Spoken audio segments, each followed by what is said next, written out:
Worldwide, we're looking at approximately 350 million people with diabetes. There's no question that we're in the midst of a diabetes epidemic. Right now, 1 in 3 Medicare dollars is spent in the care of people with diabetes. 1 in 10 total healthcare dollars is spent on people with diabetes. There's no question that this is a major problem.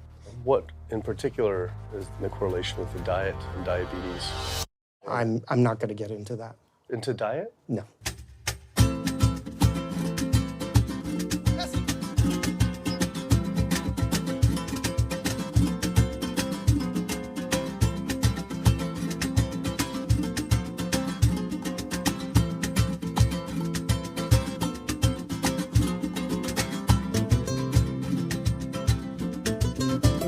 My name's Kip. I'm a filmmaker from San Francisco and I have a confession to make.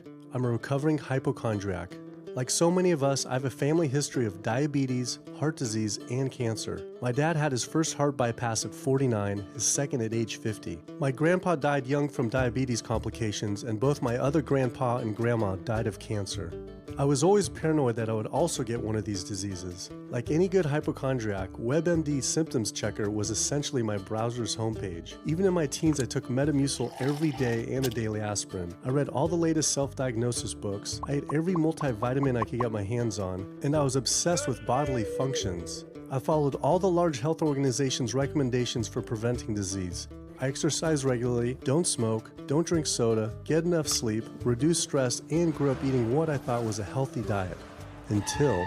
World Health Organization this morning has classified processed meat such as bacon and sausage as carcinogenic, directly involved in causing cancer in humans. Processed meat is clearly linked to an increase in cancer. Hot dogs or bacon could be just as dangerous as smoking cigarettes.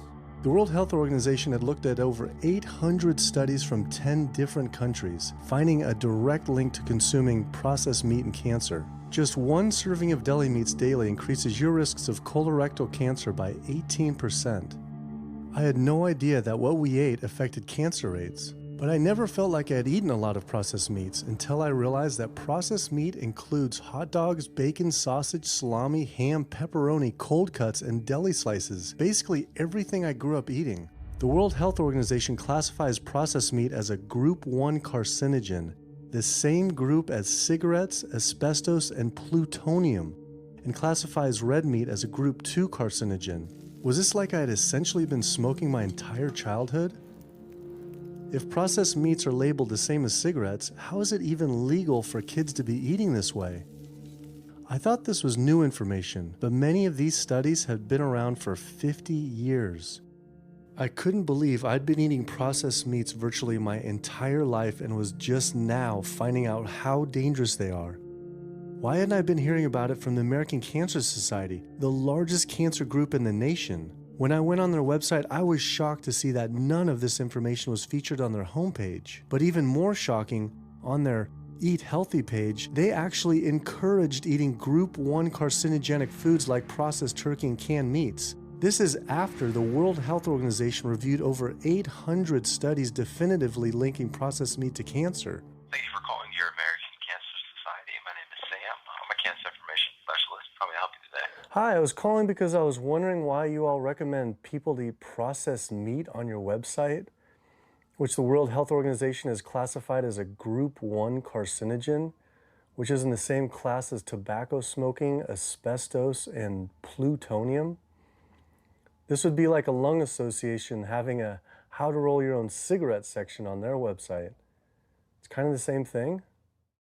But let me just place you on a brief hold because He wasn't able to answer my questions and said someone would get back with me. I had always been concerned about cancer because both my grandma and grandpa died of cancer. I wondered if things would have been different had they known the link between diet and this terrible disease. In the US, 1 out of every 4 deaths is from cancer. Oh, sweet. American Cancer Society rep confirmed an interview this week. So we just went in for the interview with the American Cancer Society rep, and the security guard said there's no interview scheduled. So I went into my phone, and it turns out last night, after I told her that the interview is going to be about the correlation between diet and cancer, she said she could no longer do the interview. After repeated emails asking why she was declining my interview to simply talk about diet and cancer, she stopped responding altogether. Why would an American Cancer Society rep not want to talk about this? I was, however, able to connect with a growing movement of doctors who are willing to talk about the link between the standard American diet and disease. And it goes beyond just cancer. I took my old trusty van, Super Blue, once again out on the road. 2/3 of adults are now overweight or obese, and we have an epidemic cascade of debilitating disease that's overcoming the country. There's no way we can sustain the current style of care with the epidemic that we're creating with our diet and lifestyle choices. The diabetes, the arthritis, the heart disease, the dementia, the obesity, the cancers are affecting about 70% of deaths. All the data is that those 70% of deaths and morbidity are largely lifestyle related and preventable. Most kids by age 10 in the U.S. already have fatty streaks in their arteries, the first stage of atherosclerosis leading to heart attacks, strokes. Here in American medicine, we operate from the disease model. We are in the business of treating sick people. We are not in the business of trying to prevent people from becoming sick. When you look at chronic disease risk, all the things that we walk around worrying about, actually dietary choices trump smoking when it comes to those risks. If I could deliver one message to the researchers who are looking for the cause of diabetes and the cause of clogged arteries and the cause of high blood pressure and the cause of obesity, I would tell them the answer's in 3 words. It's the food. It's what Americans are eating. Today, with 2/3 of Americans being overweight, clearly there's a food issue. In the next 25 years, 1 out of every 3 Americans will have diabetes.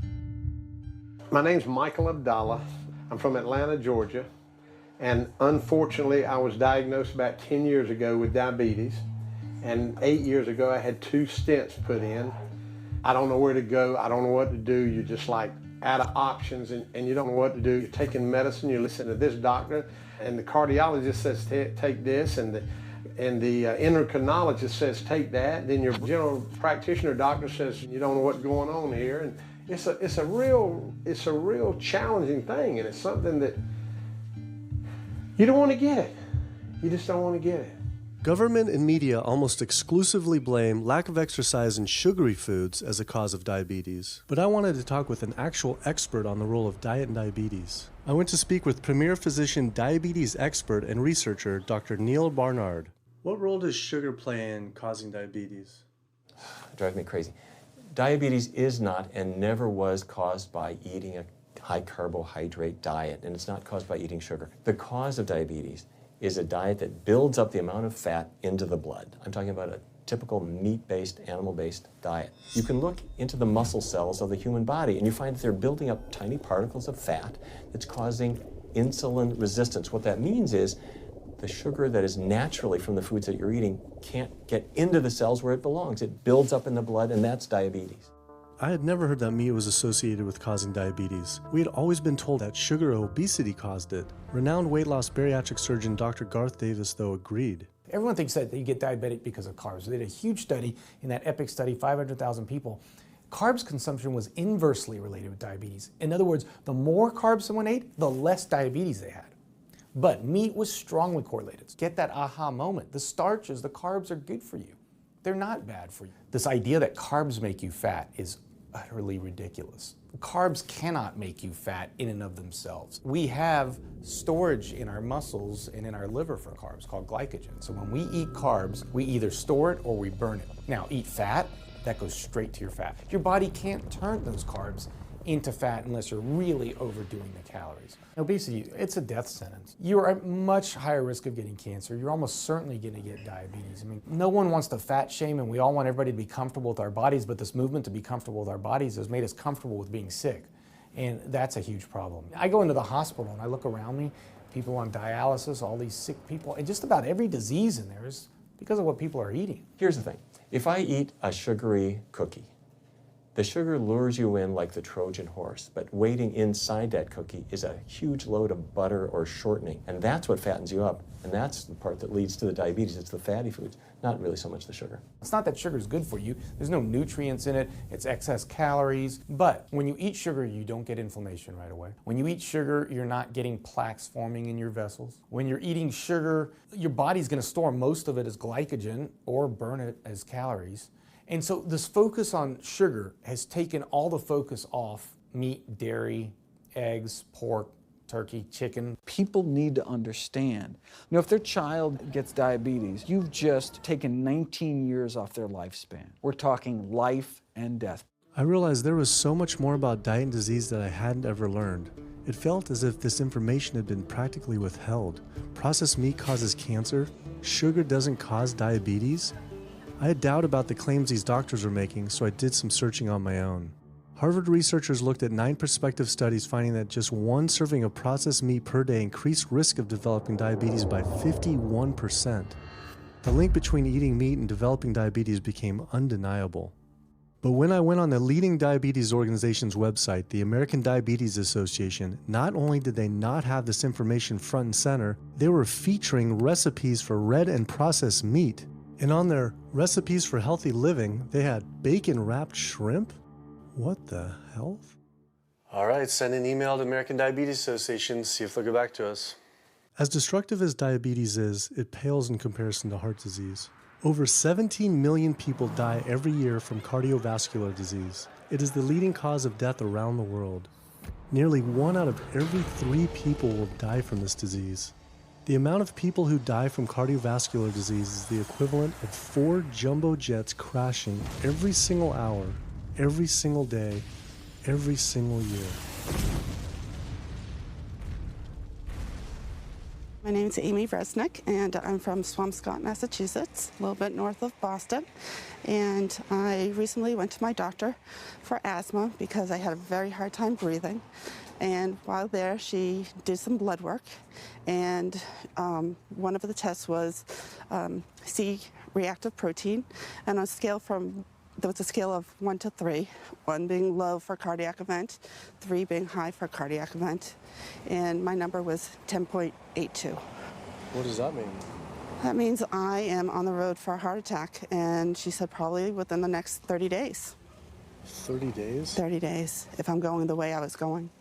I take this for my heart arrhythmia, take this for pain, oxycodone for pain, and lorazepam for stress, cyclobenzaprine for a muscle relaxer.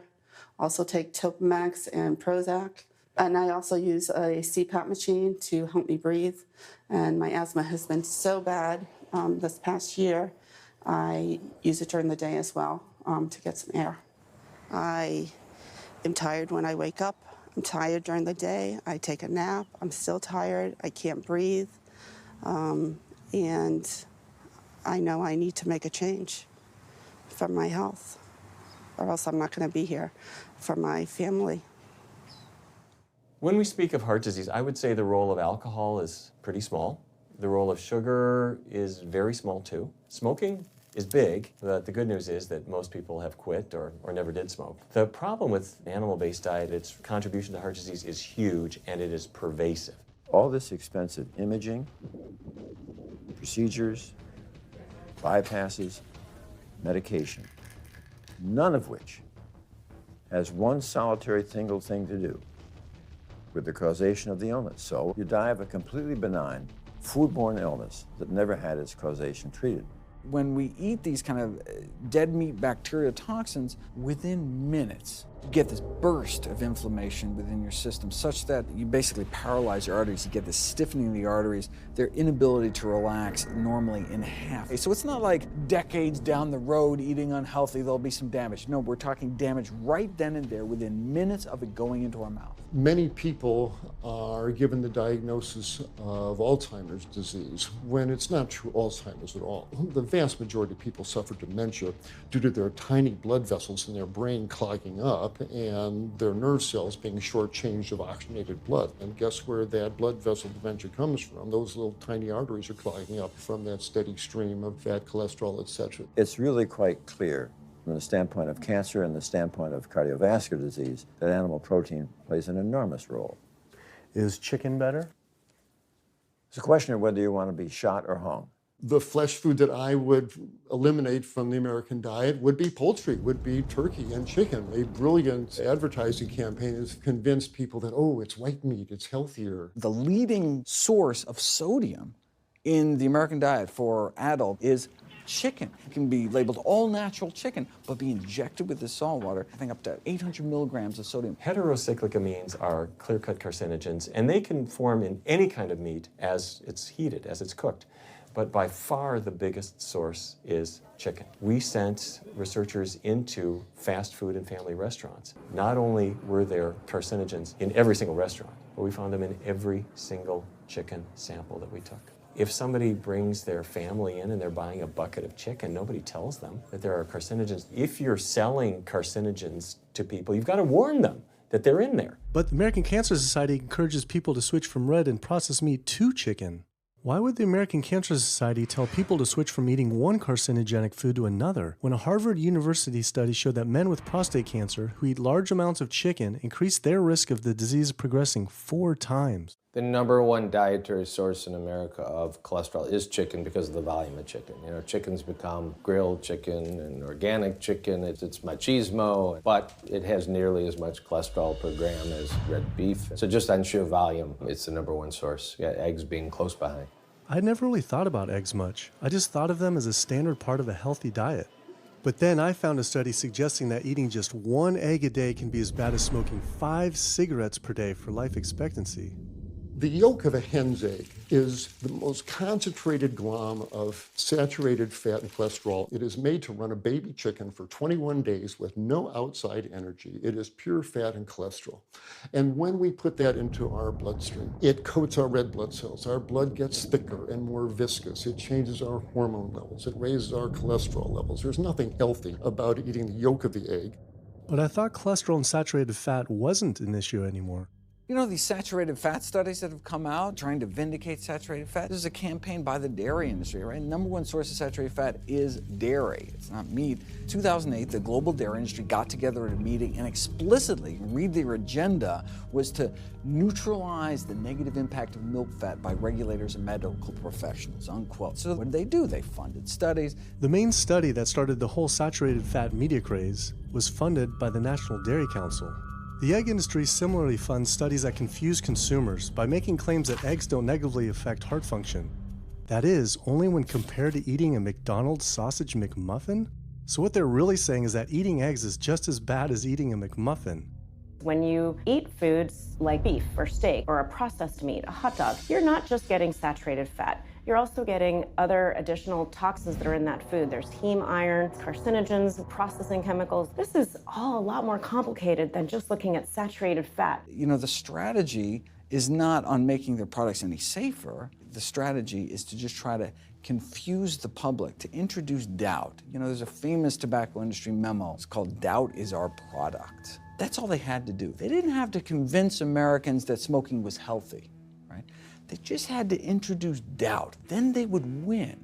If there's just enough controversy, people kind of throw up their hands, I don't know what to eat. Confusion is their game. I really don't think people thought what they ate led to heart disease. They think, oh, it's genetic, my parents had it. And I don't think people really think that what they ate led to diabetes. I think, oh, my parents had it, I was gonna get it. And certainly cancer, they don't think that way.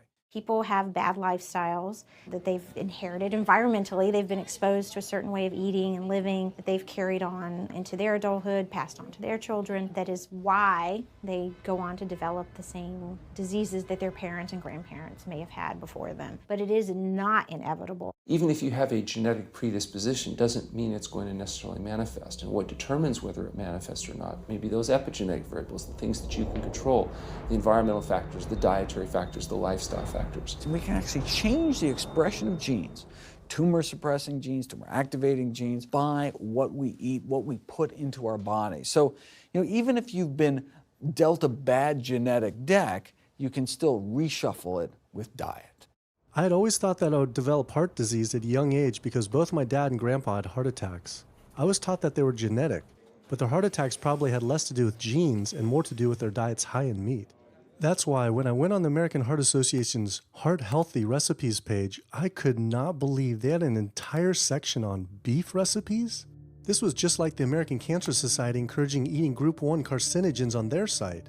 Meatloaf, pork loin, steak on your recipe list? Are you kidding me? It's like this menu is trying to give people heart attacks. Your website, and we noticed Heart Healthy Recipes, and we were kind of bewildered by why there's a bunch of recipes on, a whole section on beef recipes, and there's also a section on egg recipes when there's such a strong link between beef, red meat, and heart disease. I honestly don't know because I don't do that, I guess. That's not what I do. Another organization rep that wasn't able to answer my questions, but he said that he'd have someone get in touch shortly. I was, however, able to talk to the president of the American College of Cardiology, Dr. Kim Williams. So the American College of Cardiology is a 47,000 member and growing organization with a dedicated mission to reduce heart disease and to improve patients' lives. And if you look at the incidence of hypertension and diabetes and mortality in men, they actually get reduced as you go higher and higher in terms of how much you restrict animal products. What about fish? So fish is a little different. You've got the 4 worries, which is PCBs, mercury, saturated fat, and cholesterol. And the cholesterol is all over the place. You can hit tuna in water, that'll be almost less than a glass of milk, to salmon or tilapia, which is higher than a pork chop. If you look objectively at fish, what you find is they've become essentially mercury sponges. And that's why in many parts of the country they warn you, don't have more than so many of these fish a week because it's getting too much mercury can kill you. Fish are eaten by bigger fish who are eaten by bigger fish, and these pesticides and herbicides bioaccumulate in the fish flesh. And these big fish, including the salmon, which people think is the healthiest fish, truth is the amount of pesticides and herbicides in the flesh of these fish are shocking, and they have estrogenic and cancer-promoting properties in them. They'll say, well, but don't sardines have less concentration of toxic waste product than other ones? Something being less toxic doesn't make it healthy. It just makes it less toxic. Farmed fish is by no means healthier. All the antibiotics that these animals have to be fed, similar to chickens and turkeys kept in confinement. These fish get infections. They get fungal infections, they get bacterial infections. You've got to feed them antifungals, antibiotics, and these substances accumulate in the fish flesh as well. I always knew that pollution was bad for our health, but I had never thought about the environmental pollutants affecting food. Dioxins, being the most toxic man-made chemicals known to science, cause all sorts of things. They cause endometriosis, they cause cancers, they cause endocrine disruption problems. Most of your exposure, 93% of it, comes from eating meat and dairy products because it climbs up in the food chain so effectively. So you can get exposed to living near these incinerators and breathing it, but it'll take you 14 years to breathe in as much dioxin as a cow will ingest by eating the grass in one day. And that dioxin will accumulate in its fat, which includes the milk and the meat, and anyone eating meat or dairy products is going to get that dose of dioxin, so it climbs up the food chain every step. Men have no way in their bodies to get rid of dioxins, but women have 2 ways. They're both involving having a baby. One is that dioxin crosses the placenta into the growing infant, and the other is that it comes out from the breast milk. So if you have a meat and dairy consuming mother breastfeeding that infant, then the highest impacts of toxic exposure like mercury and dioxins will go to that infant. Pregnant women are told, oh, certain types of fish should be avoided. But what about all these other animal products which are introducing, imagine as the fetus is developing, introducing these very harmful toxins which create reproductive abnormalities, developmental problems, and hormonal issues right as the child is developing, the most critical stage of development. It does make you worry when people say, don't you want to have a little bit of milk because you're pregnant? Don't you want to have some fish because you're pregnant? Who do you think is going to get the chemicals that are in that? All these environmental toxins and toxins from the feed that they're being fed accumulate in their tissues and are released into the mother and unfortunately to the child when you eat these products when you're pregnant. So this includes antibiotics, hormones, steroids in animal feed. Commercial animals are largely fed GMO corn and soy, which are very laden in pesticides. PCBs have been banned since the 70s, but they persist in the environment. Dioxins, all of these compounds can create hormonal, reproductive, developmental damage as well. Eating organic beef, poultry, pork, or fish will not help you avoid contaminants like mercury, like dioxins, like strontium-90, because they fall out over all sorts of farm fields and water bodies, and they don't skip over the organic fields. And so really the contaminants are coming in regardless of how these animals are raised. I had always been concerned about the possible health impacts of GMOs, but then found out that most of the world's GMO crops are actually consumed by livestock, with dairy cows consuming the most per animal. This fact, with everything I'd learned about bioaccumulation, made dairy terrifying, especially considering how much cheese I ate in my life. Cheese is an amazing product when you think about it. It's probably one of the single best foods at compromising health that you're going to actually feed to people. Think about it. You've got an animal product, so you've got all the issues of biological concentration. You have a highly processed food product, and not only does it have naturally a lot of saturated fat, but you put a lot of salt into it. There's a strong link between dairy foods and autoimmune diseases, and so that can show itself up as excessive production of mucus and exacerbation of asthma in kids who are prone to that, and even adults. And also there's an association between dairy foods and multiple sclerosis and type 1 diabetes, which is an autoimmune disease, and other rheumatologic problems. Cow's milk is baby calf growth fluid. That's what the stuff is. There's absolutely no child or human on earth who actually needs the milk of a cow any more than they need the milk of a giraffe or a mouse. Most people in the world are lactose intolerant. I mean, that's the normal state of affairs. Why would your body create this enzyme to digest lactose after weaning, after infancy? It doesn't make any sense. 73% of African Americans are lactose intolerant, 95% of Asians, roughly 70% of Native Americans, and about 53% of Hispanic Americans are lactose intolerant. Our government is encouraging Americans of color to eat foods that it knows is going to make them ill. Ultimately, what that boils down to is the government is telling me as an African American to eat food that's going to make me ill for no health benefit so that it will benefit dairy farmers as a form of institutionalized racism. Yeah, milk is a risky food for human consumption. As a pediatrician, I see on a daily basis children suffering from conditions that are linked or associated to dairy consumption, such as eczema, acne, constipation, acid reflux, iron deficiency, anemia. Cow's milk protein is the most allergenic food. People say, well, no, I want hormone-free, not injected with bovine growth hormone. But milk is this hormonal fluid, so it's just packed with sex hormones and natural sex steroid hormones like estrogen, progesterone. In fact, doesn't matter if it's conventional milk, doesn't matter if it's organic milk. Milk without hormones, that's an oxymoron. Organic dairy has just as much saturated fat and cholesterol and galactose and all the things that you don't want as conventional dairy. Dairy products in general have a lot of other products associated with it, not the least of which is pus. I mean, they actually have laws limiting how much pus you can actually have in a milk and still sell it. I believe it's like 750,000 pus cells per cc. Because, I mean, you wouldn't want too much pus and it'd be like pure pus. People might object. In fact, you could think of cheese as kind of coagulated cow pus, if you would. But I was always told that we need milk for strong bones. I'm Jane Chapman, and not too long ago, finally got some x-rays of the hips and back. Severe bilateral osteoarthritis of the hips. And actually, I'm scheduled for 2 hip replacements. That's bone on bone. It's the grinding of the joints. My stability is scary. I hold on to the walls if I'm at home. I've been told to use a walker. I'm only 61. This is not how you're supposed to live when you're this old. I have a really hard time believing that that's all that's left.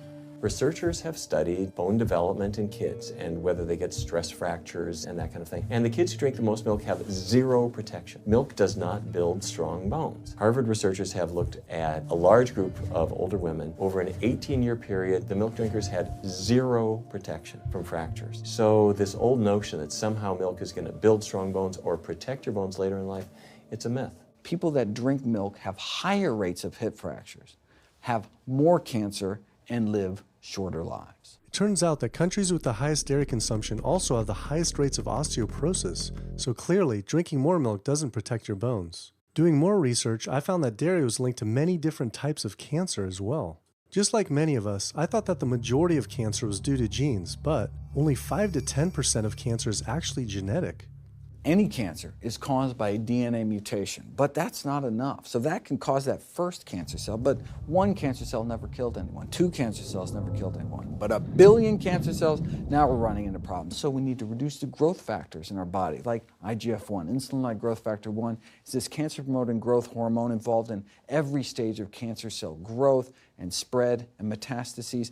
Any animal protein boosts the level of IGF-1. Dairy products increases your risk for various forms of cancer, especially those related to your hormones. So breast cancer, prostate cancer, ovarian cancer. So this is not a product, even in its most pure state, you want to be consuming because it does come with risk. I found out that dairy can increase a man's chance of getting prostate cancer by 34%. And for women who've had breast cancer, just 1 serving of whole dairy a day can increase their chance of dying from the disease 49%, and dying from anything 64%.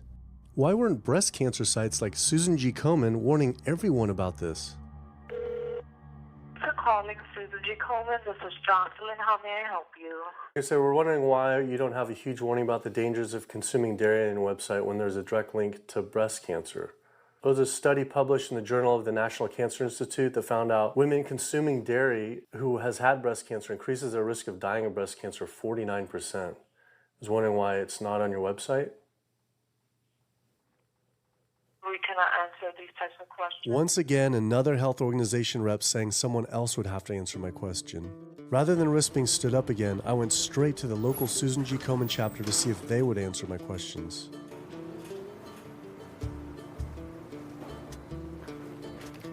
They didn't want to answer my questions in person either, and told us to stop filming, but promised they would connect me to the national office directly. Susan G. Komen's Pink Ribbon campaign had done a lot to raise awareness for breast cancer, although it was confusing to see pink ribbons on dairy yogurt containers. Breast cancer can be prevented with a healthy diet and lifestyle, but we're not. We're talking about pink ribbons and putting all the money into research for the cure. I, for one, know that I would want my daughter, my mother, me, I want to focus on not getting to that point, and that's where I would like to see more energy and effort put. I had been a hardcore cheeseaholic virtually my entire life, despite the risks, but like so many others, I seem to have been addicted to it. It turns out that the casein protein, that's the main protein in dairy products, and particularly in cheese, it breaks apart in the human digestion to create what are called casomorphins, casein-derived morphine-like compounds that go to the brain, and they attach to the very same receptor that heroin attaches to. Don't get me wrong, they're not as strong as that, but they are strong enough to make you come back again and again and again, despite the fact that you're gaining weight, you're more unhealthy than you've ever been, but that cheese just calls out to people. Casomorphin may play a role in SIDS, and sudden infant death syndrome, may play a role in autism. This is one of the reasons why we don't want infants drinking milk from cows. Human breast milk has 2.7 grams of casein per liter, compared to 26 grams per liter for cow's milk. That's practically 10 times more. No wonder it's so addictive. This talk about addiction made me think about all the drugs animals are fed. I went to the headquarters of the Center for Food and Safety, the nation's leading FDA government watchdog group, to see how concerned we need to be about drugs in our food. So that we know of, there are at least 450 different drugs that are administered to animals, either alone or in combination.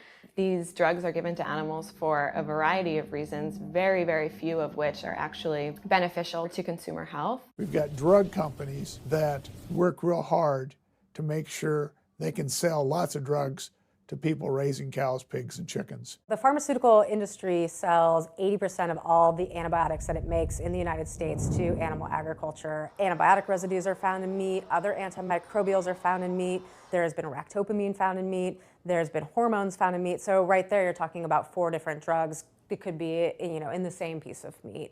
The pharmaceutical company is supposed to show the safety of animal drugs. They're not really testing to see what the impacts of these drugs are on humans. They're really looking to see what the impacts of these drugs are on animals. When we try to get information on some of the health studies and the environmental studies from federal agencies, we get back page after page of blacked out information because the company claimed confidential business information. Consumers have no idea what is in the products that they consume. So how sick something makes me and how bad it pollutes the environment is a secret for a company. In the animal agriculture industry, as in the tobacco industry, these companies really have a vested interest in making sure that the public doesn't have information about their effects and what risks are really posed to consuming them. Have this system where animals are living in their own waste, they're living next to animals that are sick or even dead, and they're stuck in cages with these animals, that bacteria tends to spread, that the pathogens that are being created in these filthy conditions are breeding resistance to antibiotics, and the public are becoming exposed to those. We already have people dying from salmonella and other things that you eat. We're having about 3,000 people die every year in the United States. That's more than the number of people that were killed in 9/11 in the Twin Towers in New York. If we had some terrorist organization killing 3,000 people a year, we would be all over it. The antibiotic-resistant bacteria deaths that we have, on top of that, you get 20,000 people dying a year. That's 7 9/11s every year. Can you imagine if that many people were being killed by some terrorist group in the United States every year? We would find them. You know, the World Health Organization has said we're nearing a post-antibiotic era in medicine. You'll be at risk in minor surgery to have a fatal infection. You'll be at risk going to the dentist if you have a tooth extracted. Or it'll be like Civil War medicine. You get an infection in your leg and you cut your leg off. So you have this very dangerous situation. By crowding these animals in, they become a perfect engine for generating a new flu virus that can come out into the community. If you lived near a swine spray field, not even the CAFO, but the waste disposal field, you were 3 times more likely to have a MRSA infection. You can't see how it impacts the average person's life in Duplin County, North Carolina, and not be a little upset about it. From an environmental standpoint, from a community standpoint, from all other aspects, North Carolina, we're in a state of emergency. We've already had bouts of swine flu, or H1N1 as they prefer to refer to it. That particular swine flu incident was originated on a farm here in North Carolina. There's approximately the same number of hogs in North Carolina as there are people. Between 8 to 10 times the amount of feces is produced by a hog, an adult hog, as compared to an adult human. 10 million pigs in North Carolina produce the waste equal to 100 million humans. This is the equivalent of the entire U.S. eastern seaboard flushing their toilets into North Carolina. But there is no waste treatment. The pigs' waste falls through slats in the floors of the sheds they are forced to live in. It is then pumped into giant waste pits, which leach into rivers and streams, and is pumped out unfiltered onto fields, further polluting the environment and neighboring health. When you go back and you look at where these hog facilities are located, there's a disproportionate number of them that are located near communities of color, low-income communities. It is definitely a human rights issue. My sister, she have asthma, and you know, her brother, he have asthma. He's 3, and we don't know what she might have. I have asthma, I have sinus, I have sarcoidosis, that's the bacteria, and I have a pacemaker, which is 6 sinus syndrome. But you know, mostly everybody in this neighborhood got asthma or either cancer. My neighbor there died from cancer probably just last year. My nephew down the street, he's got cancer. He's in terminal cancer, stage 4. Not a smoker, not a drinker. And it's not in his lungs. It's in his lymph nodes. But see, if you live here and saw the way they do, you wouldn't eat no pork. Well, I don't eat bacon because I know where it comes from. When they die, they go into a box and they decompose because they swell especially from the heat. A truck come and pick them up, take them to the processing plant in Rose Hill, ground them up into feed, and feed it back to the hogs. If I come out this door, if he's spraying there, it's gonna come in my face. It hit you right in the face. Smell like something that you have never smelled before. It smells worse than a dead body. It's the family graveyard. I have my grandmother out there, my sisters, my brothers. When we go to the funeral, he used to spray. During the funeral? During the funeral, yes, during the funeral. Yeah, he spray. And when the people come, everybody be closing their nose up, saying how it stink. They can want to have a cookout on Sunday, he'll spray. Do you think he does it on purpose? I think so, because he just sprays Sunday. He always sprays Sunday. And in most of these area, hog houses and turkey house is in the black area or the Hispanic area. It's either or. Do you think it's also a civil rights issue? Yes, yes, I do. Yes, I do.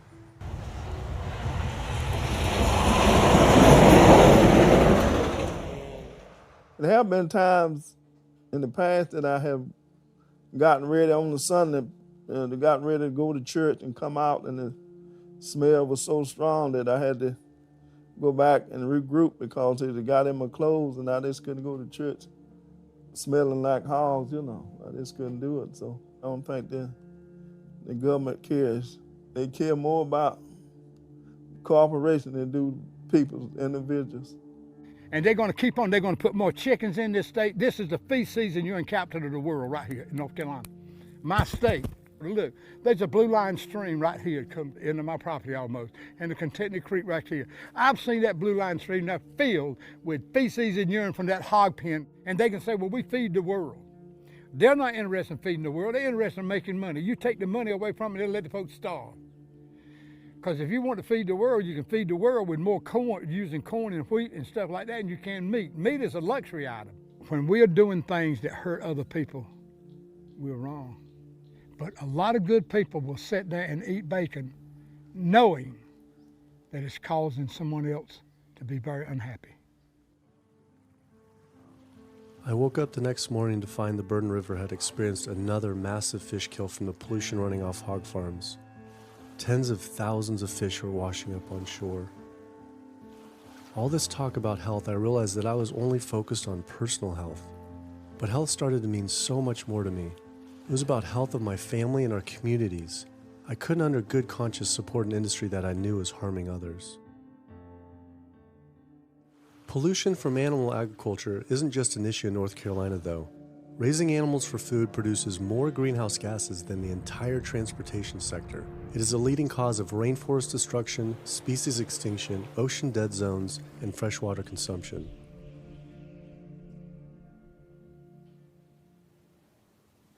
American Diabetes Association actually finally got back and they agreed to an interview.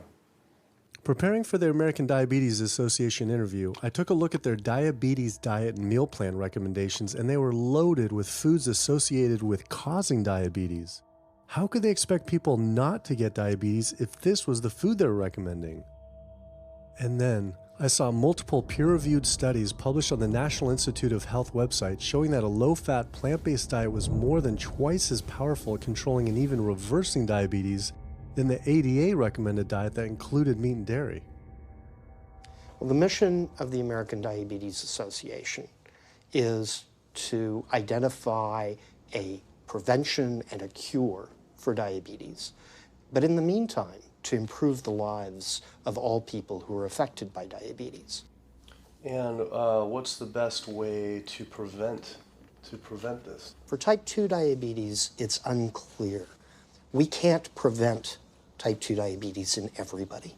When we're doing the research, we came across a lot of studies that said that you actually could potentially cure or reverse diabetes with a purely plant-based diet.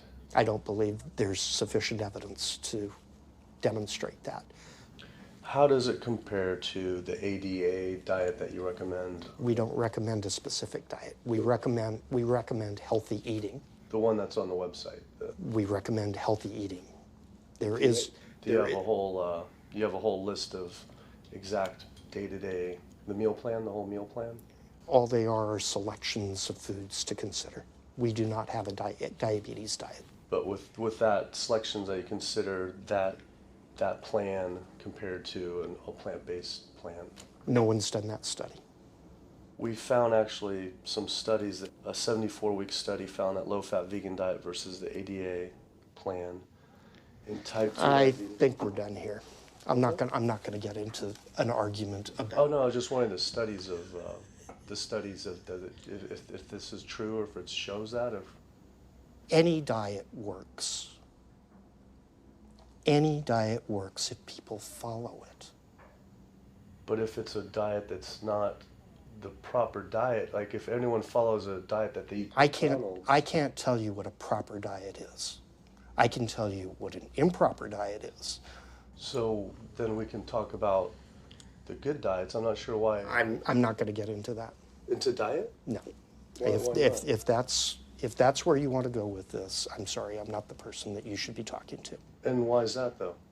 If that's what you want to get into, I'm not the person you need to be talking to. Who do we talk to about diet? You can talk to anybody you want. But that's interesting, though. Why not recommend a diet? Because the data don't exist to support it. But if we see data that we looked up that supports it with, like, you know, the NIH, in Europe, the European Association of Studies. We're done.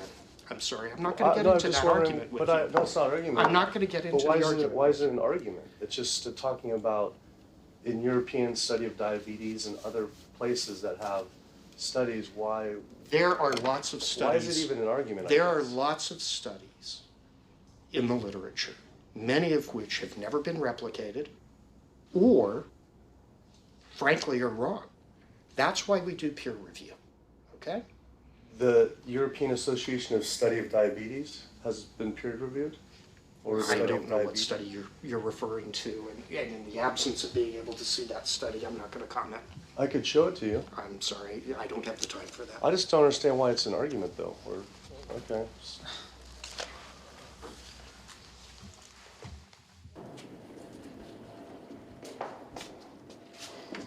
That was interesting. What he wanted to talk about was people living longer with diabetes. But once you mention eliminating diabetes or prevention, oh, whoa, now you cross the line. Prevention and cure, whoa, let's not go there. Not only did Dr. Ratner, the chief medical officer of the American Diabetes Association, not want to talk about diet, but the fact that he had such an emotional reaction to my question made it feel I was digging into something that he didn't want uncovered. I had always thought there was no prevention for type 1 diabetes, but then I did research and came across countless studies referencing the link between exposure to dairy at a young age and type 1 diabetes. I mean, this is a food made for baby cows. Cow milk protein gets into the bloodstream, and the body says, hey, this isn't supposed to be in the bloodstream. It makes antibodies to the cow milk protein, which then attack the pancreas and destroy the pancreas. How is this possible that ADA wouldn't have this forefront on their website? Why wouldn't they be warning all parents about this, even if there were only a slight chance? Why were they recommending people to actually eat these foods linked to diabetes?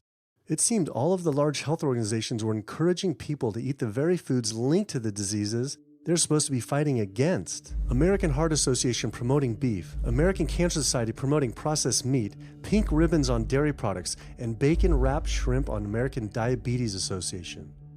And then it all came together. What if?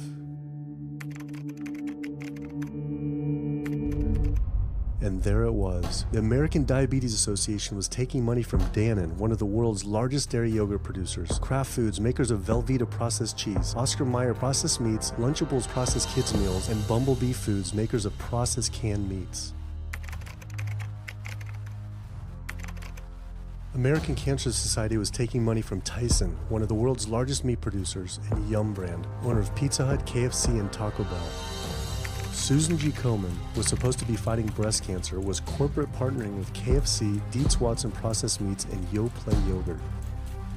And the American Heart Association was probably the most disturbing of all, taking hundreds of thousands of dollars from the beef industry, poultry, and dairy producers, and millions from fast food and processed food manufacturers. Every single one of these organizations was taking money from meat and dairy companies that are associated with the causes of these diseases. This would be like the American Lung Association taking money from the tobacco industry. I was sick of not getting answers, so I went to the headquarters of these organizations myself. We have to speak to someone in person. There's millions of people dying from the foods that they're recommending people to eat. I wanted to find out why Susan G. Komen had accepted $35 million from Yoplait when their products can increase a woman's chance of dying from breast cancer 49%. And ask American Cancer Society if taking money from KFC and Tyson was the reason they promote eating meat. But every one of these organizations declined to be interviewed. What's really sad is that we cannot trust information from these leading health organizations like the American Heart Association, the American Diabetes Association, because they are taking money from the very industries who are causing the problems that they're supposed to be helping to prevent. So that makes the truth something that you are not going to be hearing, as far as nutrition goes, from these organizations. Well, that would be the end of their funding, that would be the end of their jobs, that would be lawsuits, they would bring the entire catastrophe down upon their heads, and they would essentially disappear as organizations. This one time I got invited to a charity fundraiser for the American Diabetes Association. And I showed up, and they had a whole buffet, and it was all just animal products. I remember like a big thing of barbecue chicken. And I was like, I stormed out. I said, like, serving chicken at a diabetes event is like serving alcohol at an AA meeting. It just doesn't make sense. We had scheduled to film an interview with a prominent surgeon, but before we could get inside the building, the hospital's media relations manager stopped us. Actually, I understand that Dr. said that you could film here today, but unfortunately that's not going to be able to happen. I know that he advocates for patients changing their diets, but the hospital makes money off these surgeries, and the reality is he does too. So we can't do anything that's going to negatively impact the hospital, so unfortunately you're not going to be able to film here today. I was sickened by how open she was about the hospital being more interested in profits than people's health. But it wasn't just this hospital or these organizations. Even the U.S. government is involved too. Every 5 years, the U.S. Department of Agriculture creates dietary guidelines for Americans. The committee who writes these guidelines has been made up of individuals who have received money from McDonald's, the National Dairy Council, the American Meat Institute, the National Dairy Board, the National Livestock and Meat Board, the American Egg Board, Dannon, candy and sugar companies, Coca-Cola, and Anheuser, just to name a few, which means we are getting our dietary recommendations from the very industries that are killing us. And when the USDA, makes a pyramid or a power plate every 5 years for the American public, they're going to guarantee that on that plate are going to be foods which, when consumed, will result in millions of Americans perishing. The USDA, which is supposed to be protecting us, has two missions. It's supposed to protect us, and it's supposed to protect the producer. And guess what? When those two come head to head, they usually choose the producer. In internal documents uncovered by Dr. Greger, the USDA admitted that eggs cannot legally be called nutritious, low-fat, part of a balanced diet, low-calorie, healthful, healthy, can't say it's good for you, or even safe. Yet they still promote these products to the American people through federal checkoff programs.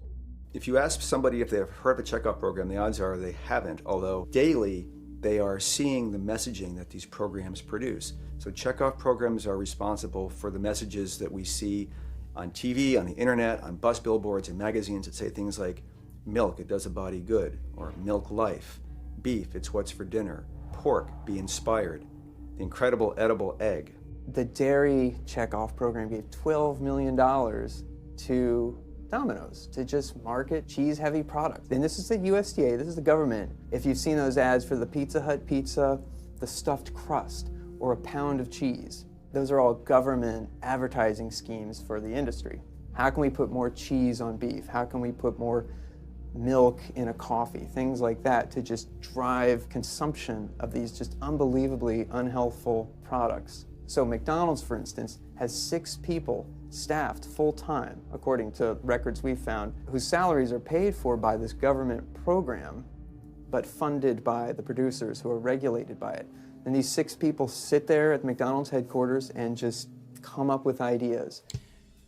Triple cheese decker McCheese muffin stuffed bacon cheese slider? With extra cheese?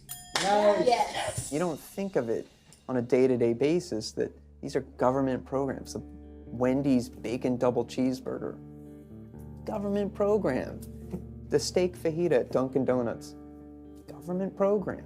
You would just never think that this just pure garbage from a food standpoint is coming from a federally funded program. That's one of the things that makes checkoffs so incredibly creepy, is that it is our government telling us, eat more beef, drink more milk, eat more cheese, eat more pork.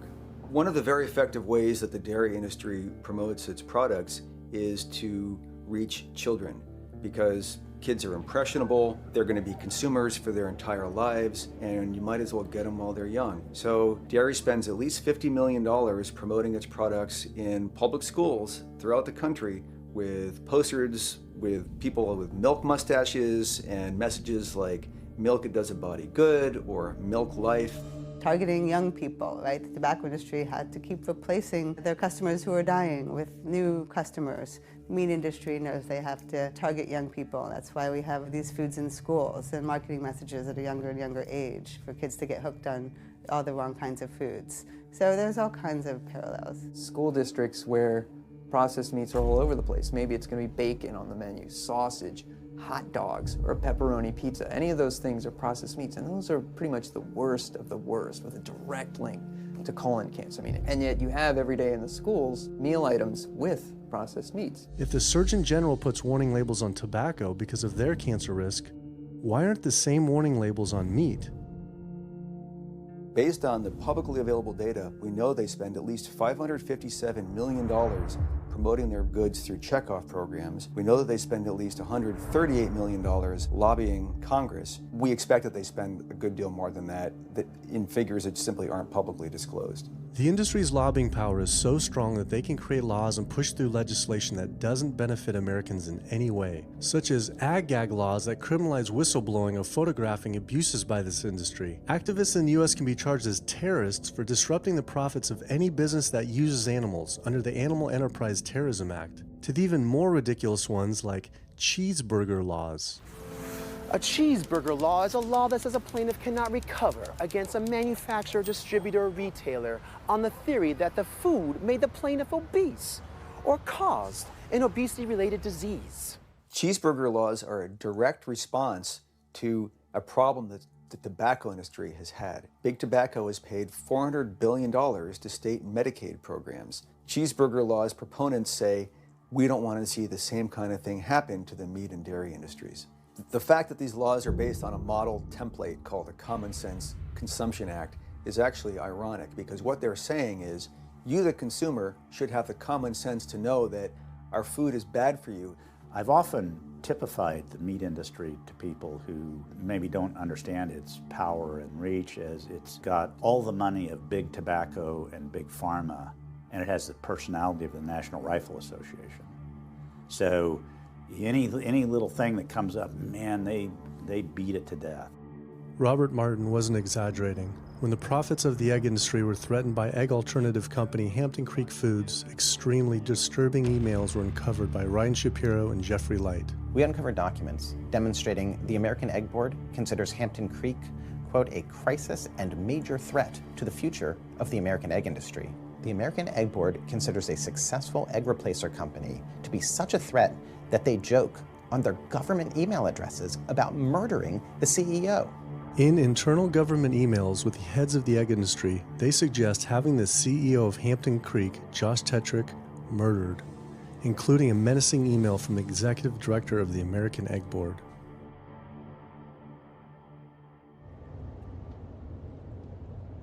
The meat producers don't have to pay for the heart disease or the environmental destruction or any of the other externalities, as economists call them, that their products cause. You know, then there's the whole pharmaceutical aspect of it, and the fact that there's a very strong pharmaceutical industry and lobby that has a huge stake in preserving the status quo. And these chronic diseases, these are the cash cows of the pharmaceutical industry. You have a $5 billion stent industry. Do they ever want to see that go away? We've got a $35 billion statin drug industry. Do they ever want to see that go away? I'm talking about the pharmaceutical industry effectively controls what doctors are told. Most research isn't put into prevention, it's put into the medication that we might use for that particular disease.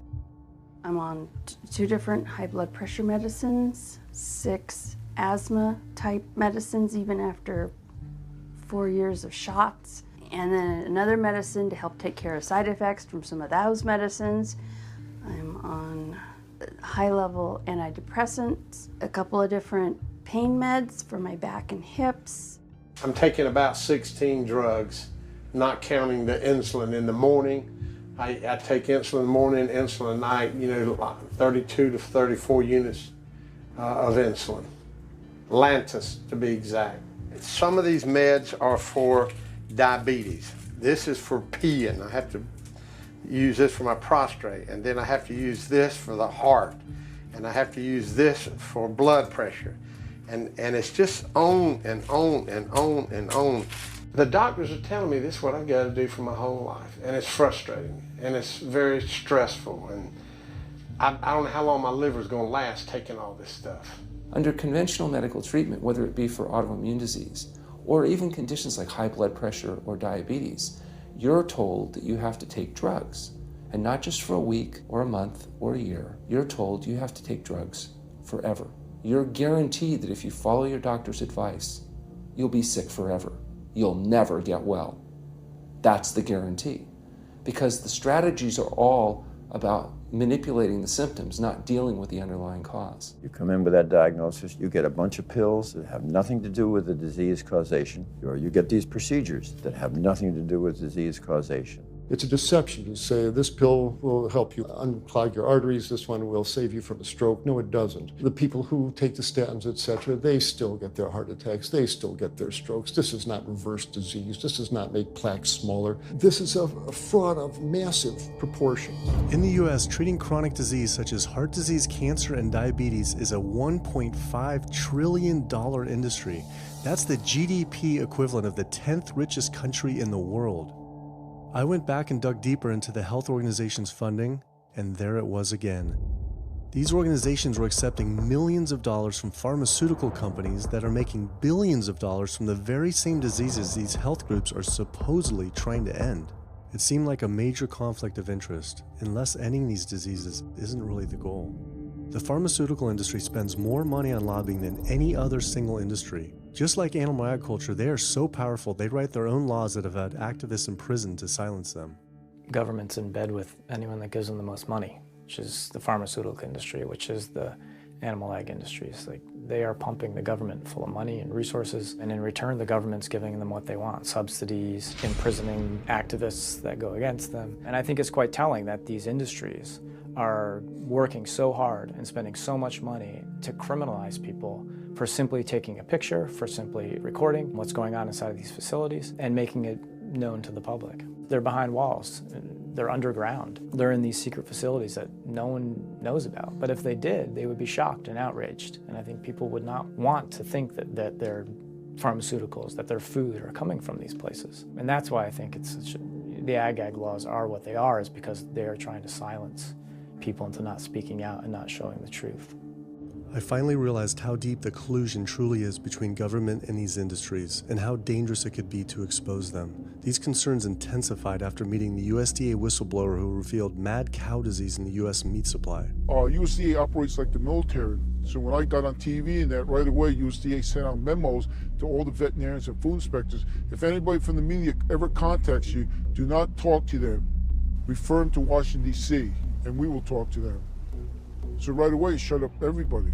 American public should be very concerned about this, what's going on with USDA. Here in the United States, we have at least 4 cases of mad cow disease, but I'm almost positive there's more cases than that, but the government isn't looking for it. So what you're saying is that there could be already mad cow disease in humans. Right, and I think a lot of it was misdiagnosed. With the Alzheimer's or dementia, it takes several years, you see the progression, but to make it easier, these doctors just sign off on it as dementia or Alzheimer's without actually taking a biopsy of the brain to see if it's that, or is it actually a prion disease like Creutzfeldt-Jakob disease or mad cow disease.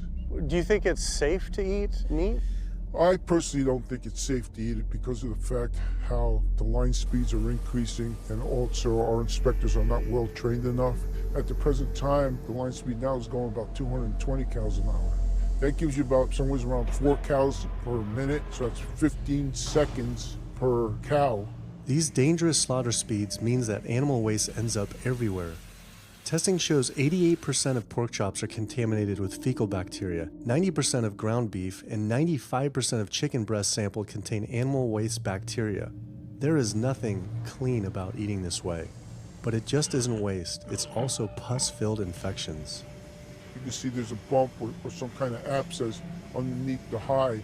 Most of the time when the hide's pulled off, Either that will open up the abscess and the pus will come out, or if it's deep-seated, when the inspectors are doing their work or the company employees, they might stick their knife into an abscess and it explodes all over the place.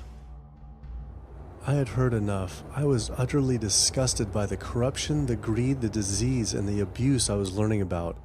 The very animals we were killing us and the planet. But so many people eat meat and dairy every day of their lives, and we are so concerned about getting enough protein. Do we have to eat meat to get complete protein? Oh my God. You want me to jump off this building, don't you? No. Well, first of all protein is made by plants. I'll state that again for the record. All protein is initially made by plants, all of it. And it is not necessary to eat animal tissue in order to get protein. Only plants have the ability to actually take nitrogen from the air, break those molecules apart, and incorporate that nitrogen into amino acids and then make protein. Any protein you get from an animal is simply recycled plant protein. If you ate a diet that was calorically adequate, and even things like brown rice and broccoli, and you got enough of it, you'd get enough both quantity and quality of protein. 2,000 calories of brown rice and broccoli is going to be about 80 grams of protein a day, including the essential amino acids that you need in order to maintain optimum health. I mean, grains are loaded with protein. Beans are loaded with protein. Vegetables are loaded with protein. You really want to get your protein from plants because plant proteins have a much more beneficial effect on our physiology. The funny thing about protein is most Americans get about twice the amount they need. Most Americans get less than half the amount of fiber they need. But the conversation tends to always be about protein. So in my mind, it's just this magical marketing campaign that protein has taken on over the decades. The question is not where do you get your protein, it's where do you get your fiber? I have never in my professional career seen a protein deficiency. I've never seen someone come in eating normal amounts of calories and they're protein deficient. You just don't see that. So human milk has the lowest protein content ever in any species ever tested. I mean, that's the fluid that's been designed by evolution over millions of years. And so it's like the perfect food for human babies, right? Perfect food, lowest protein content any other mammal. And so it gives a sense of kind of protein requirements for food. Anything. So then rat milk, ape milk, donkey milk, any milk has ever been tested. And you hear this a lot in bodybuilders. They're like, well, I need, chicken, or I need fish to be, to be strong, to build muscle tissue. That is utter nonsense. The largest, strongest terrestrial animals on the planet are all herbivores. The biggest, strongest animals are all herbivores. When we bring in people and they're on meaty diets and we transition them to a plant-based diet, we always track what they're eating. Their vitamin intake goes up. Their nutrition overall goes up, dramatically better. And these same people might worry in advance, will I get the nutrition that I need on a plant-based diet? The fact is, you're not getting the nutrition you need on a meat-based diet, and you're going to get dramatically better nutrition on a plant-based diet. For an average-sized guy like myself, I need about 56 grams of protein a day. That's optimum. Probably I really need 30 to 40 grams a day. Diets that are really high in these protein create diabetes, create heart disease, create cancer, create the diseases that I'm treating on a daily basis. But this is the opposite of what all the high-protein diet fads say. The food you eat determines the bacteria that live in your gut. Well, you eat animal flesh every day. You are summoning up bacteria that eat carnitine. And those bacteria will turn that carnitine into a molecule called trimethylamine. Your liver then turns that into trimethylamine oxide. That's a molecule from hell. That molecule drives cholesterol into the artery walls. And the people who are consuming this flesh-based diet are contributing to plaque building up. They may lose weight on this diet, and that's good. But what's happening inside your arteries, paleo friends? What's happening is that plaque is building up, and these are the folks who dropped dead at the gym at 39. Boy, he was lean and he looked really good. But where is that cholesterol going? It's going into your artery walls. So I believe these paleo folks are setting themselves up for an epidemic of clogged arteries, colon cancers, autoimmune diseases. This is not a healthy diet. We are not carnivorous apes. Humans' closest living relatives are chimps, who get 97% of their calories from plants and the remaining 3% mostly from insects. Comparing the anatomy of true omnivores like bears, who eat both meat and plants, to frugivores like primates, who eat almost exclusively plants, the differences are pretty clear. Frugivore teeth have flat molars for chewing plants, where omnivore teeth are serrated for stabbing and tearing flesh. Frugivore jaws can move forward and back and side to side. Omnivore jaws cannot. Omnivores have much stronger stomach acid for digesting meat compared to less acidic stomach acid of frugivores.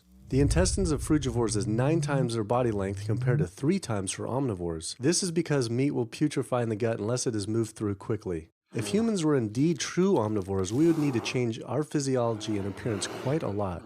But we fit every requirement of a frugivore. We may behave like omnivores, but anatomically, we're frugivores. Human beings, unlike bears and raccoons, and to some extent dogs, don't have that mixed anatomy and physiology that you see in the true omnivores, and thus we are not true omnivores. In humans, the canines have become really small and rounded and actually function like accessory incisors. They're utterly useless for ripping and tearing anything other than an envelope. So the idea that the mere presence of the canine somehow means that we're supposed to eat meat is silly. He was right. I always thought my canines were for meat, but what kind of animal could I actually kill and eat raw with these tiny teeth? The thought alone was disgusting. I mean, everybody loves a smoothie made with fruit and even some vegetables, but if you think about putting a fish or a piece of beef in a blender and grinding it up, the thought is absolutely repulsive.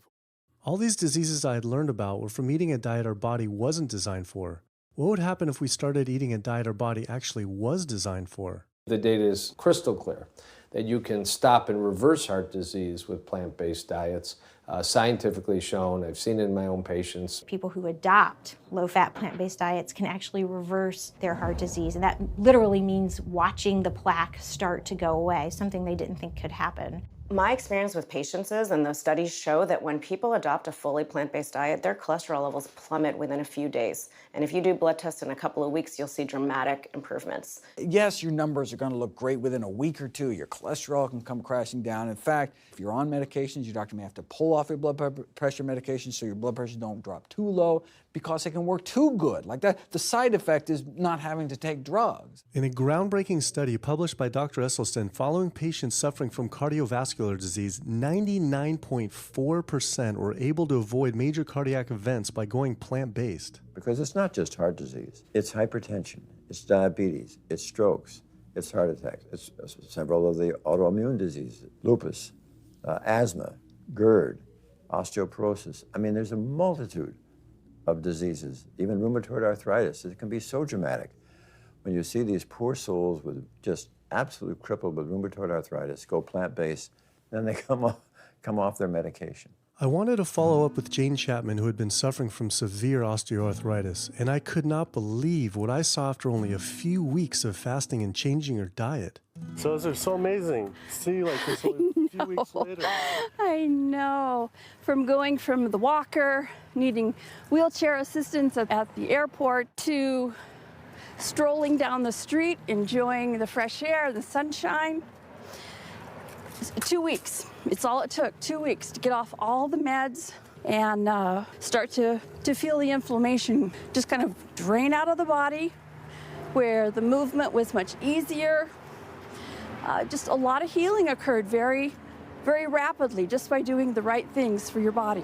When you're treating diseases with drugs, you know, there's one drug you take for cholesterol, a different class of drugs you take for high blood pressure, different class of drugs you take for diabetes.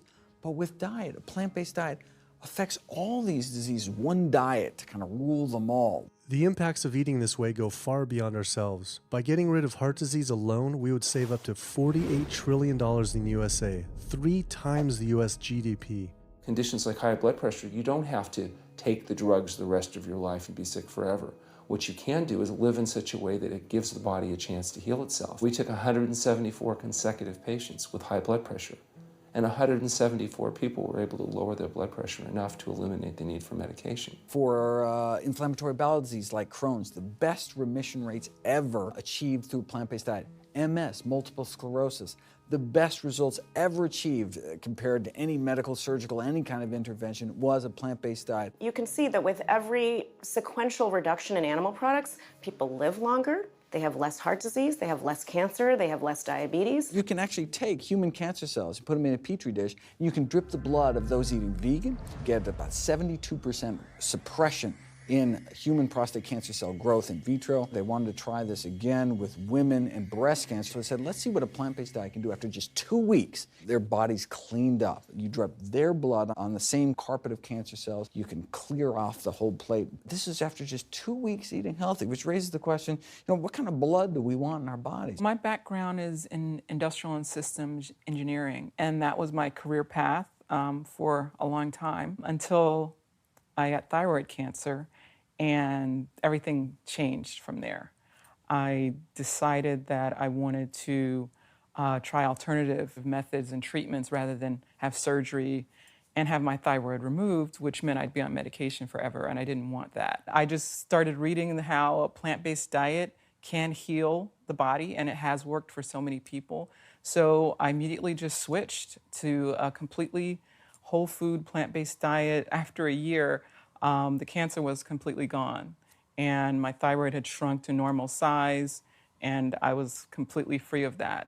This was tough to believe. Couldn't this all just be from eating healthier though, like no sugar? Turns out Dr. Walter Kempner from Duke University back in the 1940s was reversing some of our worst killer diseases with diet alone. And the diet he was using was not only strictly plant-based, but it was made up of white rice, fruit, and table sugar. And he was reversing diabetes, he was reversing malignant hypertension, reversing heart disease, the diabetic complications, reversing diabetic blindness. So these people basically had death sentences, went to him, and were given basically sugar, this horrible diet, but it was strictly plant-based. If this information had been around since the 1940s, why don't all doctors know this? We're not taught about the power of food in medical school. No one is taught that the changes that we make with our diet are probably the single most powerful thing we can do to determine our destiny. It trumps our genetics. Why isn't your doctor telling this?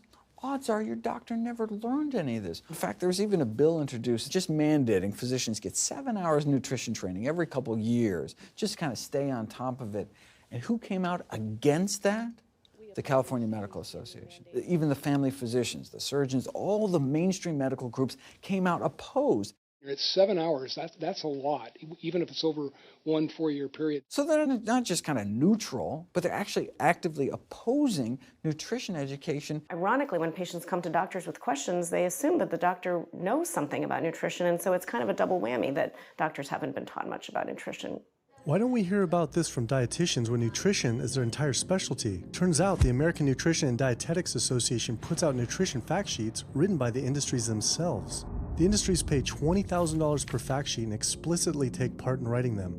So you can learn about eggs from the egg industry, and you can learn about lamb from the lamb industry. This would be like learning about the benefits of smoking from the tobacco industry. When people are eating meat, I think of it as a bit like smoking. It's sort of Russian roulette. You may not get diabetes, but your chances of getting diabetes, about 1 in 3. You may not get cancer, but your chances, if you're a man, about 1 in 2. A woman, 1 in 3. Your chances of gaining weight, 2 out of 3. It's not all diet, but most of it is. The best thing that you can do to make sure that you empty all those bullets out of the chamber and you're not taking risks with your health is to get the animal products out of your diet and eat healthy foods.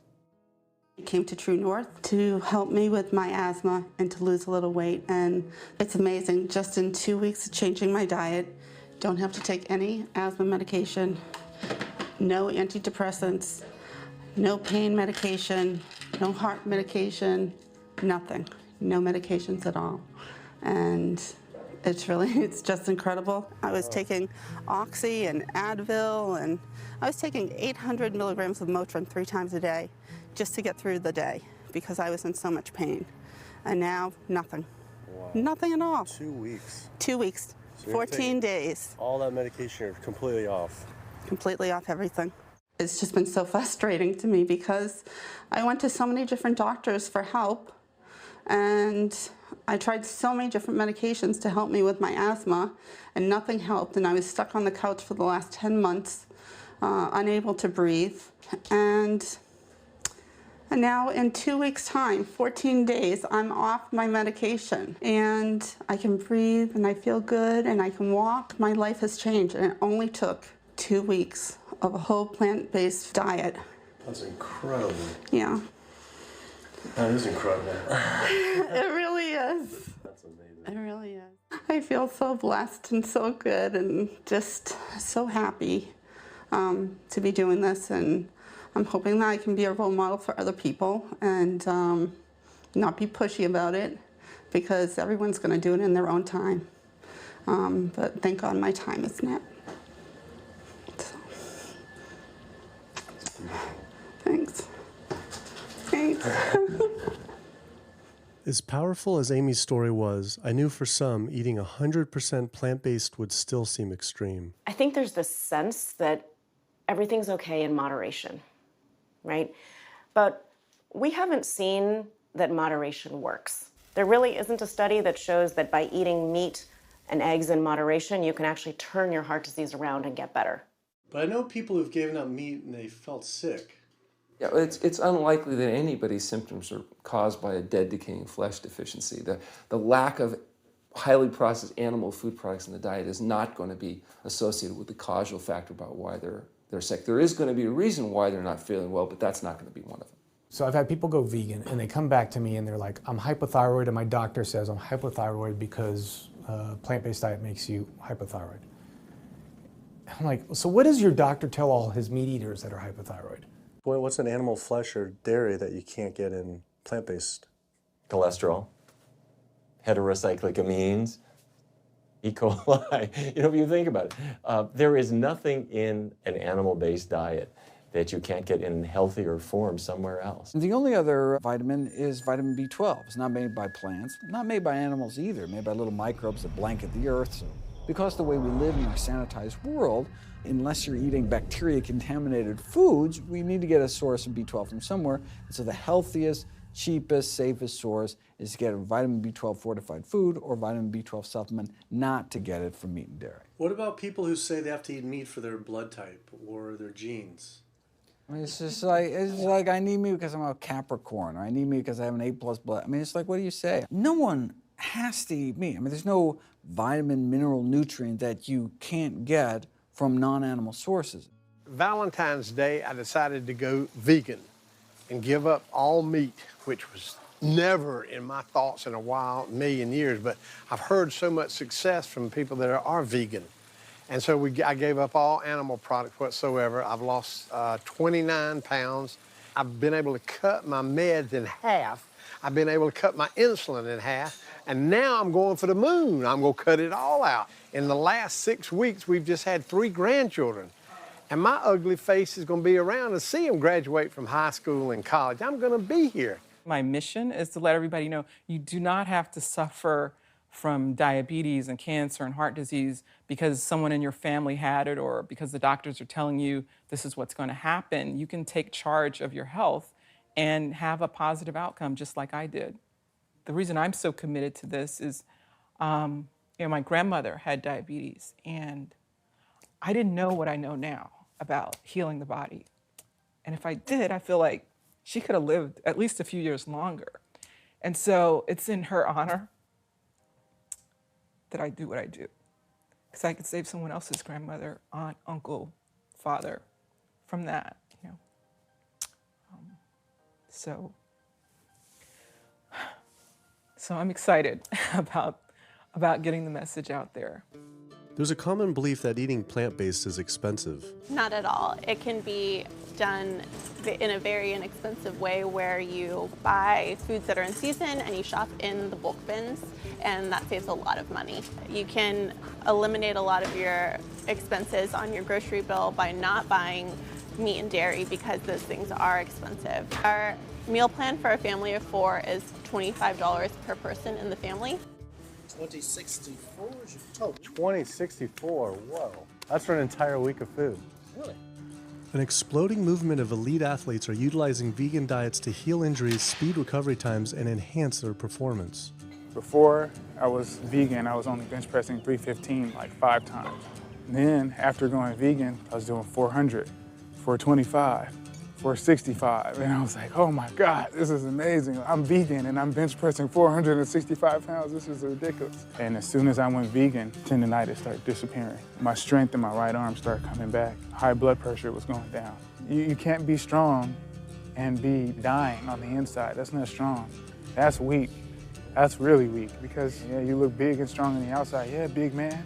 No, but your heart's crying for help on the inside. You're dying.